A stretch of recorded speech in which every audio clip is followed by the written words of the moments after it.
I had been dreading Thanksgiving for weeks, but not for the reasons most people do. It wasn't about the cooking or the cleaning.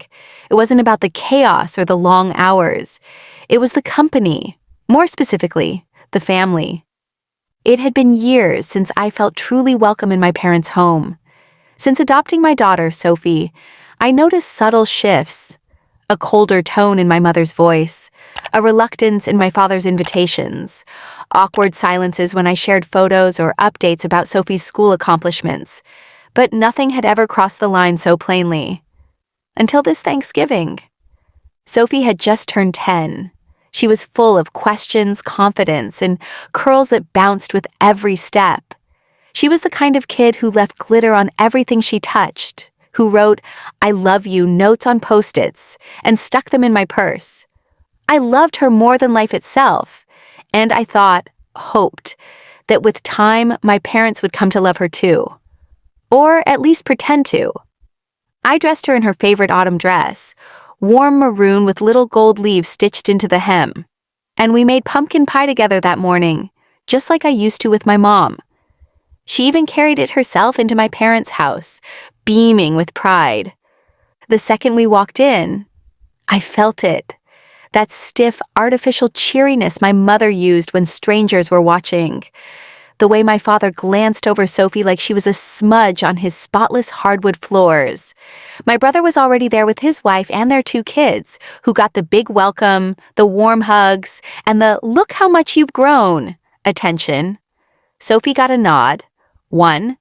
We were seated at the far end of the table. Sophie asked my mother where to put the pie. "Oh, just stick it in the kitchen. I made 2 already, so we'll see," she said, brushing her off like Sophie's effort was a nuisance. Dinner started. Sophie tried to speak up about school, about her role in the fall musical, about how she'd made a paper turkey for our hallway. She was met with half-hearted smiles or redirected conversations. Then it happened. Sophie had just asked my mother kindly if she could have a second helping of stuffing. My mother, wine in hand, laughed, loud and sharp. "My goodness, this one eats like she's never been fed. Ungrateful, really. Not a single thank you. And with that messy hair, couldn't you at least make her look presentable, Anna?" I froze. Then my father leaned in, chuckling. "Ugly attitude, too. Always interrupting. She should learn to be seen, not heard." The room fell quiet. My brother's wife looked at me with pity. My brother looked down. No one said a word.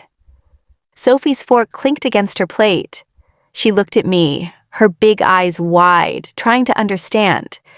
My 10-year-old, who'd made the pie, set the table, brushed her curls 3 times this morning because she wanted Grandma to think she was beautiful, was just humiliated by her own grandparents in front of the entire family. I stood up slowly. "Sophie, grab your things," I said, my voice low but shaking with fire. "But we haven't," my mother began. "Number we have," I cut her off. "We've had enough." I walked around the table and took Sophie's hand. She was trembling, silent, and trying not to cry. As we headed to the door, my father scoffed behind me. "You're making a scene again, Anna, as usual." I turned, just before opening the door. Number, I'm making a decision. And I left. Sophie didn't speak the entire drive home. She held her coat in her lap, hands balled up in the fabric like she was trying not to feel. I wanted to tell her a million things, that they were wrong, that she was perfect, that their poison was their own. But I knew right now, none of it would land. So I let the silence hold us, and let my hand gently cover hers at every red light. When we got home, she went straight to her room. I heard her rustling through her backpack, probably for the sketch pad she always turned to when she was sad. I stared at the pumpkin pie on the counter. Untouched, unwanted, just like they made her feel. I stood there in the kitchen, still in my coat, and shook with a rage I hadn't let surface in years. My whole life I had tried to earn their love. I had bent myself backward to be the good daughter, the accommodating daughter, the silent daughter. And now they had turned their cruelty onto my daughter. That was it. I poured the wine down the drain. All of it. The bottle I had brought to toast. The one I'd hoped would make dinner feel like a fresh start. No more pretending. I walked into Sophie's room and sat at the edge of her bed. She was curled up in a ball, her sketch pad beside her with a half-drawn picture of a smiling turkey and a girl with big curly hair. "Was I rude?" she whispered. My throat tightened. "No, baby, you were perfect. They were rude." Her eyes shimmered. "Did I make them mad?" I pulled her into my arms and kissed the top of her head. They don't know how to love the way we do, and that's their loss, not yours. She sniffled. "Will we go back next year?" I pulled away gently, met her eyes, and said, "No, honey. Next year we start our own tradition, just you and me, with people who see you." I tucked her in, turned off the light, and closed the door. Then I sat at the kitchen table, opened my laptop, and wrote the subject line, Thanksgiving and goodbye. It was time I wrote them the truth, not just about tonight, but about every time they made me feel like less, about every holiday I attended out of guilt, about every time I stayed silent to keep the peace, while they chipped away at my self-worth. And now, they had crossed the one line that could never be uncrossed. They hurt my daughter. I hit send. The next day, my mother called. I didn't answer. My father emailed. I didn't read it. My brother texted, "They didn't mean it like that." I replied with one word, "Enough." And as I made Sophie pancakes in the shape of stars, played her favorite music, and decorated the living room with paper snowflakes, I realized something. Maybe we weren't missing Thanksgiving. Maybe we were finally free from it. A week passed, and the silence from my family turned into a storm. First came the denial. My brother sent a flurry of texts, filled with excuses. "You know how Dad gets after wine. Mom was just tired. It's just how they talk. Don't take it personally." Then came the blame. "You're always so sensitive. You made a scene. Don't ruin the holidays over nothing." I ignored every message. I had nothing left to explain. But when I picked Sophie up from school the following Friday, her teacher pulled me aside. "Hey, I just wanted to check in. Sophie's been really quiet this week. Not herself. Drawing some very lonely things." My stomach dropped. I nodded, thanked her, and walked back to the car holding Sophie's hand a little tighter. Once we were home, I sat with her at the kitchen table and asked if she wanted to talk. "I thought maybe if I was really good," she said softly, eyes glued to the crayon in her hand, "they'd like me. Maybe if I didn't talk too much or if I made good pie, they'd say I was pretty." Her voice cracked on that last word. I reached over and held her cheeks in my hands. "Listen to me. You are beautiful, smart, brave, and you are mine. There is nothing wrong with you, Sophie. The only thing wrong was the way they treated you.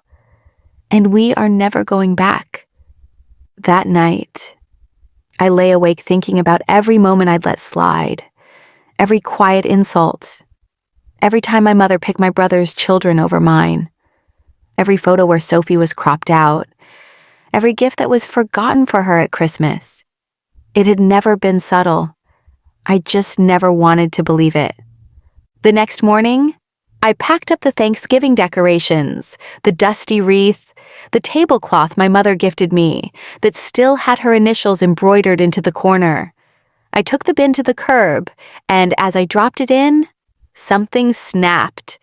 No more crumbs, no more bending, no more inherited shame. If they wanted to pretend Sophie wasn't one of them, fine. She'd be better than them. I'd build a life where she didn't just belong, she shined.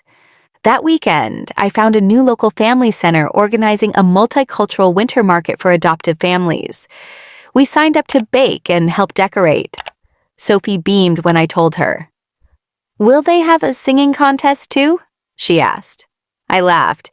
"If not, we'll start one." We spent hours baking peppermint cookies and building a snowflake photo wall. Sophie wore her sparkly earmuffs and ran around handing out hot cocoa like she owned the place. And for the first time since Thanksgiving, she smiled like she meant it. The center director, a woman named Elise, came up to me after the event. "You're incredible with her," she said. "We're launching a mentorship program for adopted kids. Would you be interested in helping lead it?" I said yes before she could even finish.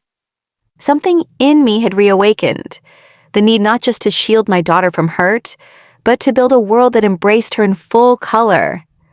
I was done trying to win over a family that never saw me, and certainly never deserved her. 2 days later, I got a letter in the mail. My father's handwriting on the envelope. I almost threw it away, but curiosity got the better of me.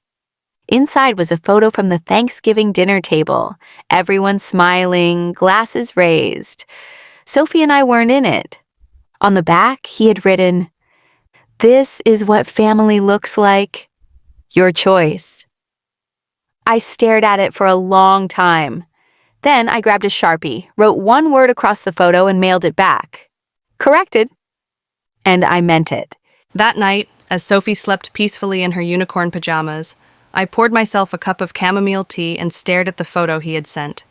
It was like a museum painting, perfectly composed, emotionally hollow. Everyone smiling, yes, but I knew those smiles. I'd worn them myself. Masks stretched over disapproval and bitterness. Sophie and I weren't missing from the picture because we didn't belong. We were missing because we no longer needed to pose. A few days later, I received a message from my cousin Rachel, the only relative who had ever shown real warmth toward Sophie. It was a screenshot from the family group chat. My mother had written, "I suppose Anna's off with her adopted daughter again, playing victim." Then my brother chimed in. "She's acting like we're monsters for telling the truth. Maybe she's the problem." Rachel added one line below the screenshot. "Just so you know what they really say when you're not around, I'm sorry." It didn't hurt the way it used to. Instead, it made everything clear. They hadn't just rejected Sophie. They had finally unmasked themselves. I remembered how hard I'd tried to keep them in our lives. The invitations, the holiday gifts, the compromise. I had bent until I broke. But now, I was rebuilding from the cracks. The next week, I framed a photo from the winter market. Sophie in front of our snowflake wall, arms wide, frosting on her cheek, laughing so hard her eyes were squeezed shut. That photo went on the mantle, replacing every single family portrait we once had. Those old memories were erased. That day, her joy, her pride, was real. Elise from the community center called again. "We're launching a parent workshop for caregivers raising kids through trauma or rejection. Would you lead a session?" I hesitated for a second. Then I looked at Sophie playing dress-up in the living room and felt the answer rise like sunlight. "Yes," I said, "absolutely." A few days later, Sophie brought me a drawing she'd made. It was a house with 2 stick figures, me and her, with a heart floating between us. Above the roof, she had written in crayon, "Home is who loves you back." I felt my throat tighten.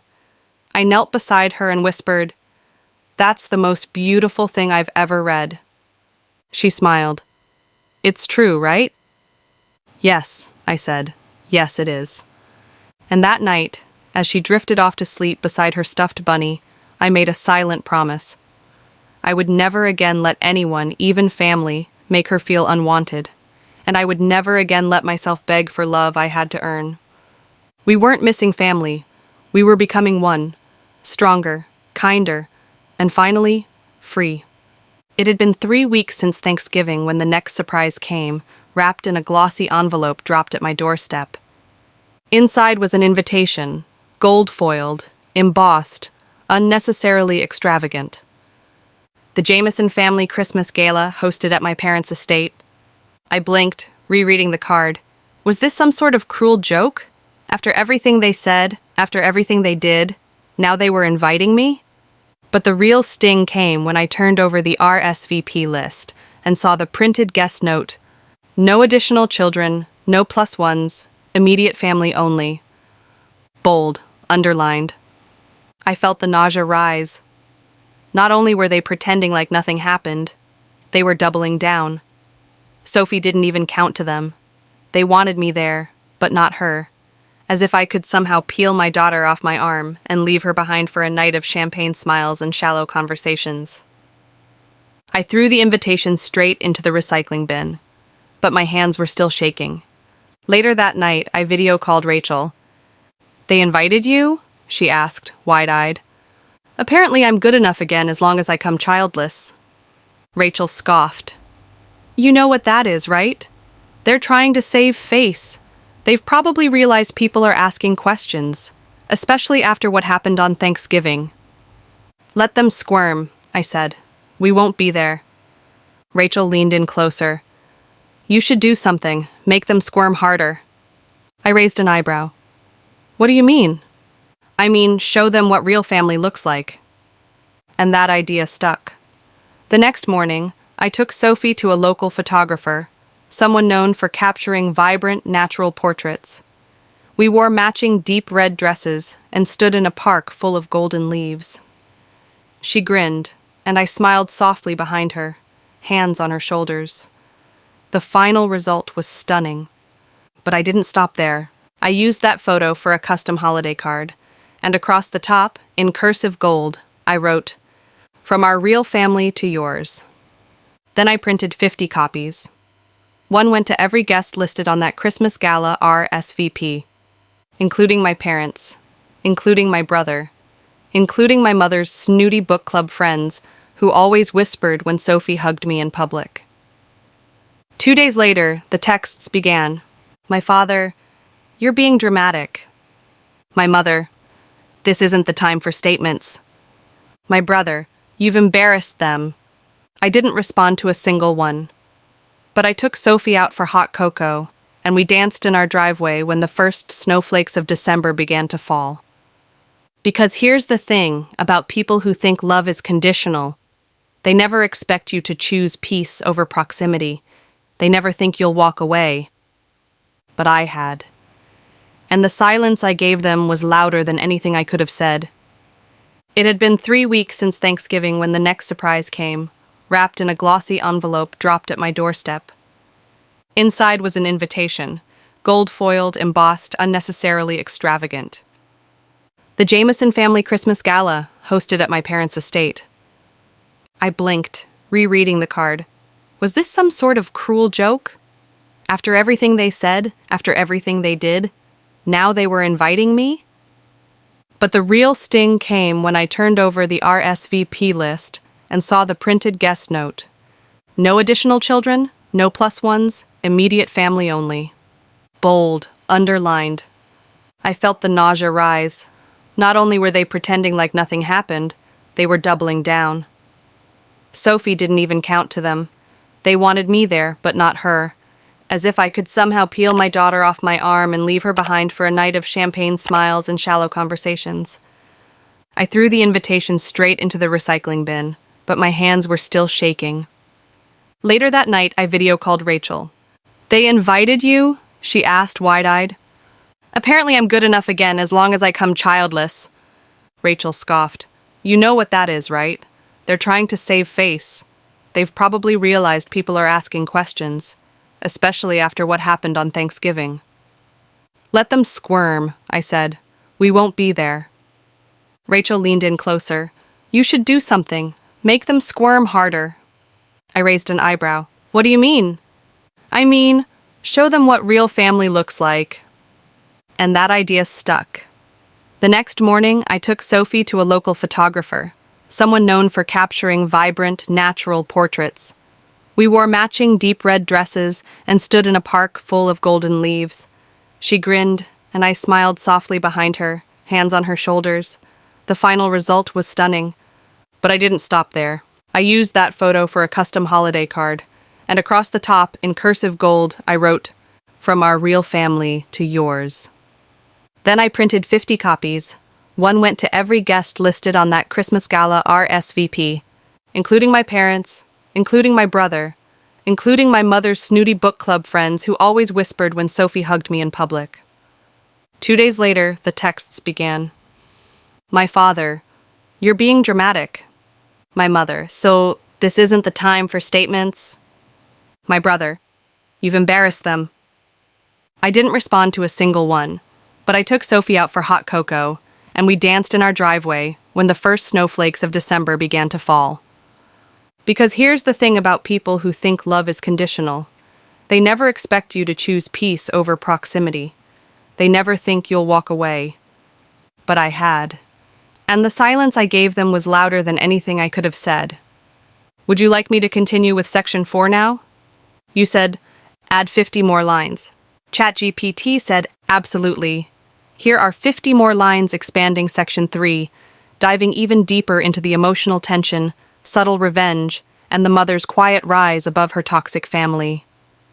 The snowfall thickened that evening, blanketing our little front yard in shimmering white.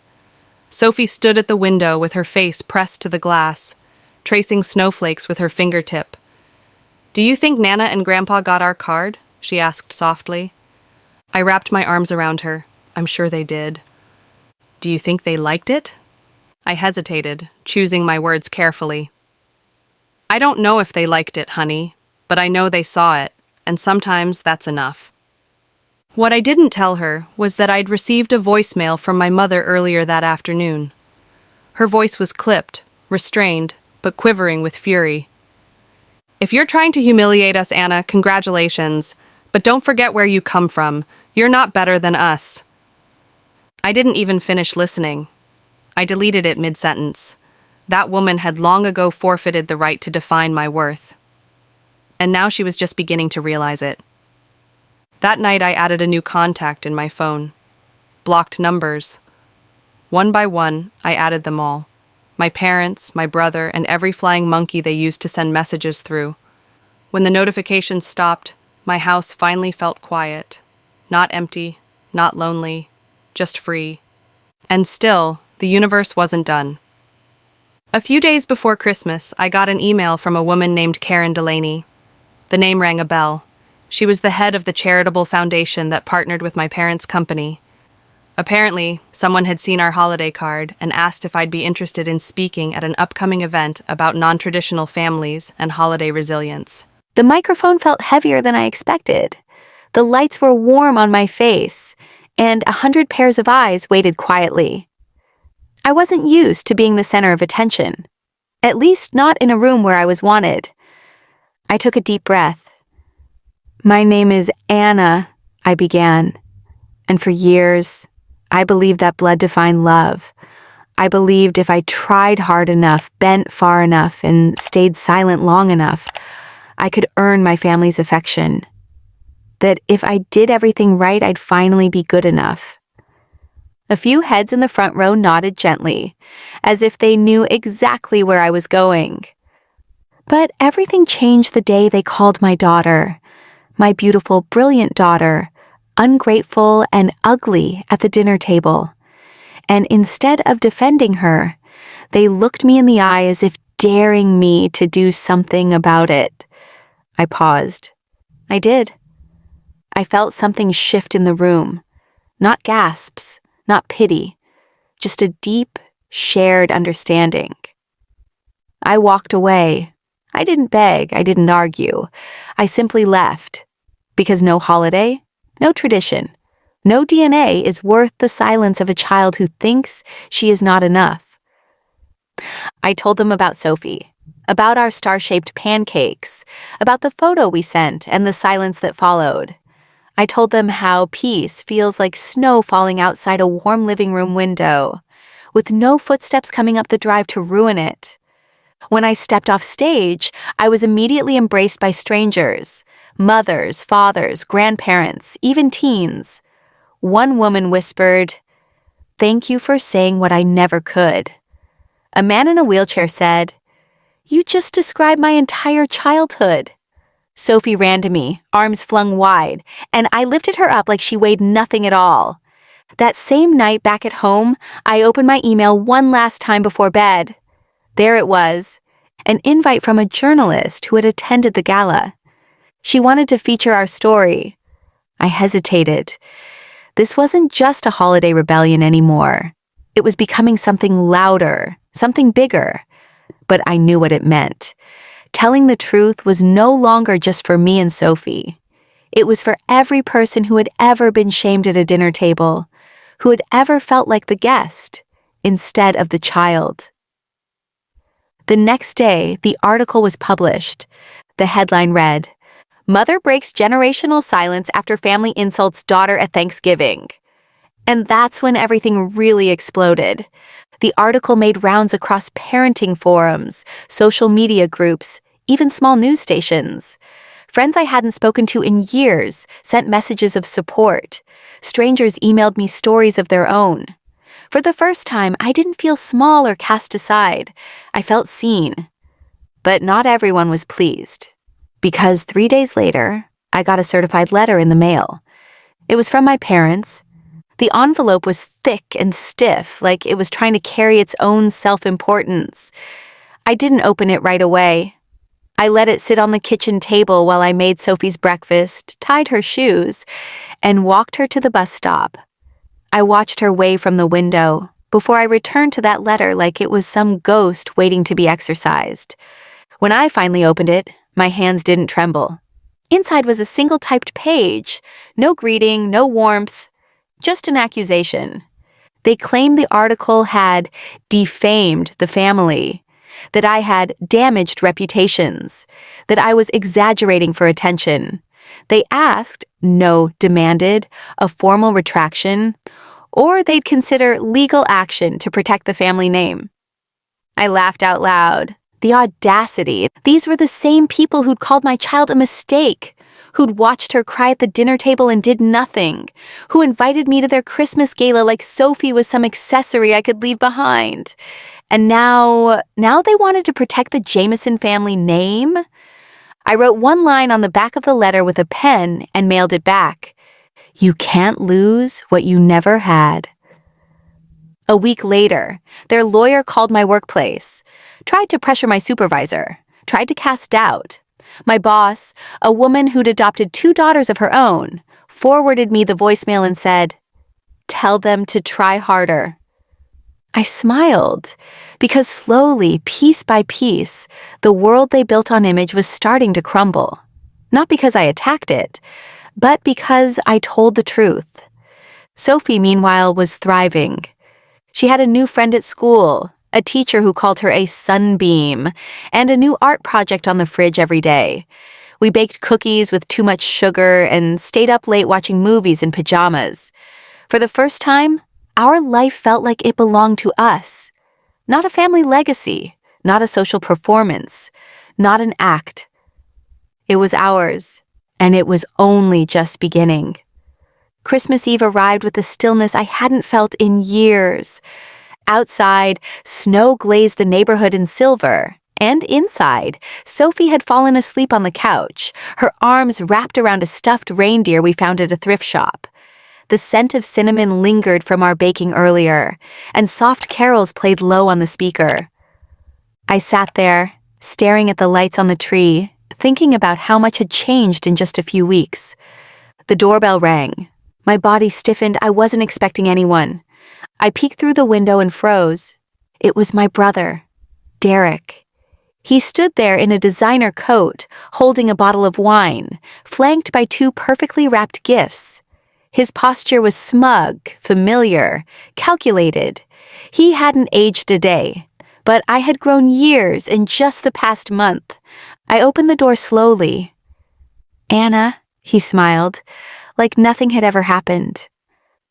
"Thought I'd drop by, family and all. You missed the Christmas gala. We figured you might want some company." I didn't move. He stepped forward. "I brought Sophie a gift, from Mom and Dad too. We want to make things right." I stared at the box in his hands, the ribbon tied just a little too tight. "Is it empty like their apology?" I asked calmly. His smile faltered. "Look," he sighed.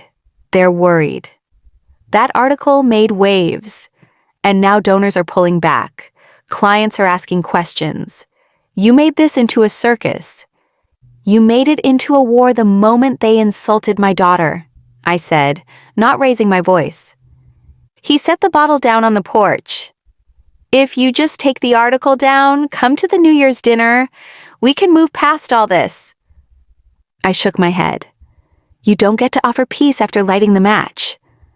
I started to close the door. Wait, he added, just before it clicked shut. There's something you should know. Mom's rewriting the will. I paused. He smirked. She's cutting you out. Everything, the house, the summer property, the business shares, all going to me. Just figured you'd want to know what you're walking away from. I didn't flinch. You still think I care about their estate? I said. I'm building my own. And I shut the door in his stunned face. But the silence that followed wasn't cold. It was powerful. Because I wasn't the one losing a family that night. They were. And soon, they'd realize what else they were about to lose. The next morning, the wine bottle was still on my porch, frozen and unopened, like a relic of the arrogance that had once ruled my life. I left it there as a reminder. Some gifts are better left untouched. Sophie and I spent Christmas in our pajamas, making pancakes shaped like snowmen and building a gingerbread house that kept collapsing, but made us laugh every time.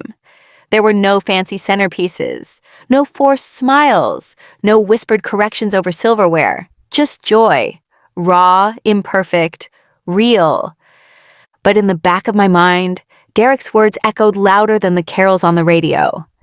She's rewriting the will. That line wasn't meant to inform me. It was meant to hurt me. And once upon a time, it might have. But now it simply made me curious. I called Aunt Teresa, my mother's estranged sister, the one who had also walked away from the family years ago after being shamed for marrying below her class. She lived 3 states over but answered on the second ring like she'd been waiting for this call. Anna, she said warmly, I've been following everything. You have no idea how proud I am of you. I explained what Derek had said. There was a long pause before she replied. Your mother is bluffing. Why would she bluff about that? Because if she rewrites the will, she knows you'll fight it, and she doesn't want that smoke. You know too much. You've seen behind the curtain. She hesitated. And your name is still on something they don't know you know about. I blinked. What do you mean? Years ago, when your grandfather passed, your mother kept part of his trust quiet. There was a clause in the old papers that split a sizable portion into 2 silent accounts for his granddaughters, not his children. I stood up straight. Silent accounts? She didn't touch yours out of fear it would raise legal flags. She's hoping you never find out it exists. I could barely breathe. How much? Let's just say, enough to buy back every holiday they ever tried to ruin. My hands shook, not from greed, but from validation. For once, someone in my bloodline had believed in me, had seen me as worthy of legacy. And my parents? They'd hidden it, buried it, lied about it. All so Derek could have the crown he never earned. You said it was in a trust? I asked. Yes, and I have the lawyer's name. He's waiting for you. I thanked her, tears stinging the corners of my eyes. Sophie peeked in from the living room. Everything okay, Mommy? I smiled. Better than okay, baby. By New Year's Eve, while the Jamesons raised their glasses in their chandelier-lit estate, I was on a quiet video call with the attorney, who confirmed the trust's legitimacy. He smiled through the screen. Ms. Jameson, your portion matured last year. You have full access now. And just like that, I wasn't the black sheep anymore. I was the inheritor they never counted on. The numbers on the screen looked surreal. 7 figures, clean, untouched. For years, they told me I was the disappointment. that I didn't deserve a seat at the table, that my daughter was a burden to their image. And yet, here it was, the truth written in a balance sheet they never imagined I'd see. Grandpa had believed in me, not in the version of me that made straight A's to win my mother's praise, not in the version of me who wore makeup and practiced perfect posture to avoid being called sloppy. No, he'd believed in me, the one who stayed behind after dinners to do dishes, who listened when he shared stories, who sat with him when no one else did. And now he had spoken from beyond the grave, louder than my mother ever had. The next week, I visited the bank, retitled the trust, and quietly moved a portion into a new account I created in Sophie's name.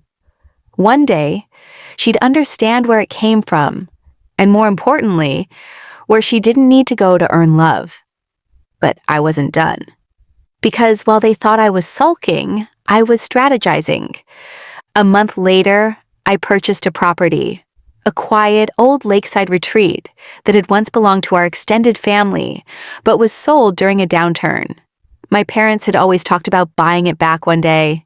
It was sentimental, full of childhood memories, and made appearances in every Christmas story they ever bragged about. Now it was mine. I didn't tell them. I waited. Spring rolled in, and the Jameson annual family reunion was announced. And to no one's surprise, the location was that very lake. They'd rented the lodge on the bluff, assuming the adjacent property was still under old ownership. Flyers were sent, invitations posted in their glossy family newsletter. Even Derek's face grinned from the welcome page. Hosted by the future head of the Jameson family legacy. The audacity still amused me. I RSVP'd through a generic email. Just, see you there. Sincerely, the owner. The reunion weekend arrived like a carefully choreographed show. The family paraded down the dock in pastels and polos. Speeches were prepared, old slideshows cued, and then someone pointed across the lake. A private dinner setup had appeared on the neighboring property. White tents, string lights, catered tables with name cards. My name card was at the head. As the sun set, my parents wandered over, confused and curious, like moths to fire. And there I was, in a simple white dress, sitting across from Sophie, who wore a crown of fresh daisies she picked from our own backyard. "What is this?" my mother asked sharply. I leaned back in my chair. "Oh, this? It's our family dinner. You see, this land belongs to Sophie and me now." Her mouth fell open. I added sweetly, "Don't worry. I made sure to preserve Grandpa's old garden. He used to say it was the only thing in this family that grew without cruelty." And with that, I raised my glass, not to them, but to the legacy they never saw coming. The silence after my toast was thick enough to chew. My mother's face had drained of color, her lips pursed like she was biting down a scream. My father tried to recover with a chuckle, but even his usual arrogance couldn't mask the tremble in his hands.